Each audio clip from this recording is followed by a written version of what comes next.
সুপ্রিয় শ্রোতা, আসসালামু আলাইকুম। সকাল সকাল চলে আসলাম আপনাদের মাঝখানে আপনাদেরকে দেখানোর জন্য। আমি যেখানে থাকি চট্টগ্রামে আজকে বিগত 3 দিন যাবৎ বর্ষা হচ্ছে এবং আজকে একটু বেশি হচ্ছে, মুষলধারে হচ্ছে। যাই হোক, বর্ষা তো এই মাসে বর্ষা হয়, আষাঢ় মাস।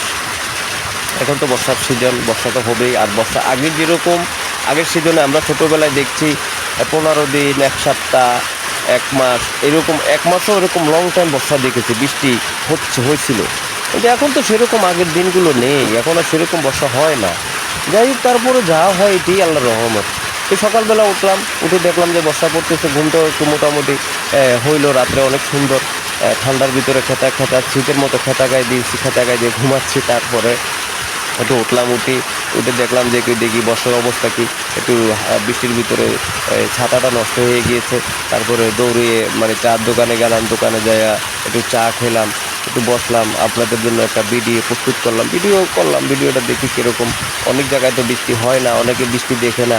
যারা প্রবাসে থাকেন তারা তো বৃষ্টি দেখে, এরকম বৃষ্টি বাংলাদেশে আসলে দেখতে পারে। তো প্রবাসে এতটা বাইরের রাষ্ট্রে বা বিভিন্ন কান্ট্রিতে এরকম বৃষ্টি হয় না সচরাচর। তো মাঝে মধ্যে 2-1 বার বছরে যদি হয়, এরকম হয় না।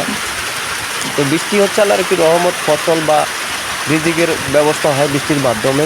ওই রিজিক মহান আল্লাহ তাআলা বিভিন্ন ফল এবং ফসল, সবজি, বিভিন্ন রকমের মানুষের রিজিকের ব্যবস্থা করে থাকেন।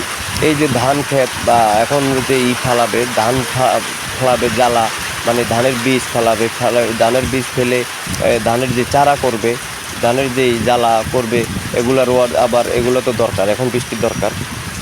এখন তো বর্ষা, গ্রামের মানুষের জন্য প্রচণ্ড বর্ষা দরকার। কেননা ওই ধানের বীজ ফালাইতে গেলে এই বৃষ্টি দরকার, একান্ত বৃষ্টি প্রয়োজন তাদের জন্য। কেননা আমি যে সময় গ্রামে ছিলাম ওই সময় দেখছি যে এই সময়টা যে ধানের বীজ ফেলানোর জন্য ওই বৃষ্টি না হইলে আল্লাহ বলতো যে আল্লাহ একটু বৃষ্টি দাও, আমরা ধানের বীজ ফেলাবো বা আমরা ওই ধানের জ্বালা ফেলাবো। এগুলো আবার বড় হইলে আবার যে সময় করবে, বীজ রোপণ করবে, জ্বালাগুলো গাছগুলো, ধান গাছগুলো বা করবে, ওই সময় দেখতেছি অনেক বৃষ্টি। বৃষ্টির মধ্যে মাথায় পলিথিন এরকম একটা পলিথিনের মতো, আবার কিছু গ্রামে আছে ওই আপনার বাঁশ দিয়ে, পলিথিন দিয়ে বা অনেক গোল পাতা দিয়ে এক পদের বানায়, মাথার উপর দেওয়ার মতো। এটা আমাদের এলাকায় আছে, আপনাদের এলাকায় আছে কিনা জানি না। তো এগুলা করে বর্ষার দিনে এগুলো আর ছাতা ব্যবহার করতে, যে সময় ধানের বীজগুলো লাগায় ওই সময় তো ছাতা ব্যবহার করতে পারবে না বা ছাতা ধরার মতো কোনো অবকাশ নেই।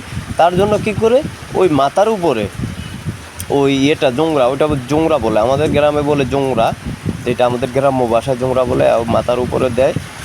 পাতা দিয়ে তৈরি করা হয় বা বাঁশের ফালি করে, বাঁশের একদম পাতলা করে করে করে করে ওইভাবে বানায়।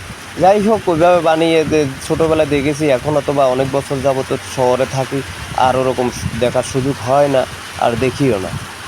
এই যে এখন বর্ষাকাল, আর বর্ষার মৌসুমটা আসলে সবার জন্য প্রিপারেট। অনেকের বর্ষাটা ভালো, বর্ষা তো সবার জন্য প্রয়োজনীয়। আর বর্ষার আগের মতো তো বর্ষা হয় না, তার জন্য হঠাৎ বর্ষা পাইলে মনে হইতেছে আকাশের থেকে মনে হইতেছে রহমতের